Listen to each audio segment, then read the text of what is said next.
ఏమో కాకిమాయకుంటు గారి చెరువు తూమునిట్టు ఓప్ప అంటే ఆడాలంటే టీచర్ ఉండాలా మరి మా భార్య కూడా ఆడదే కదా. అవునా? ఐఎంఈ ఆడ చేసుకోదు. ఏమని చేసుకుంటుంది? ఐఎంఈ కిందికి పోయి కొట్టే 70 సేలు సంచి. 70 సేల సంచి కాదురా నీ భార్య వేసేది 90. వడ్ల మూట ఉంటుంది రెడ్డి. ఒరే ఆడవారు ఎవరైనా సరే నీ భార్య అయినా సరే నా భార్య అయినా సరే నైట్ వేసుకుంటే అలాగనే కనిపిస్తారు. మనకు సరుకులు ఎన్ని వచ్చేసినాయి. పిండాకుడుకు 9 సేలు బియ్యం పోయించింది.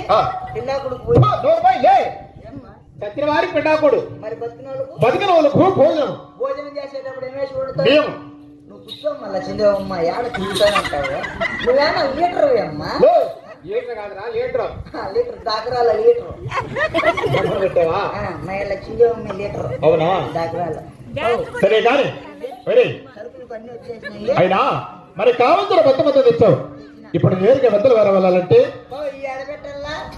యాడ పెట్టేది కాదా? మనం ఉత్తర వేసి బెత్తలు వేరేస్తున్నాం కదా. నువ్వు నా ఇంటి ఆవిడ మోసుకొని రావాలి. నేను మోస్తానన్నా? అవును. తినేది నేను, మోసేది నువ్వు. తినేది ఎవరు? నేను. మోసేది నువ్వు. తినే నా కొడుకు ఏమిటిరా? ఏమిటిది?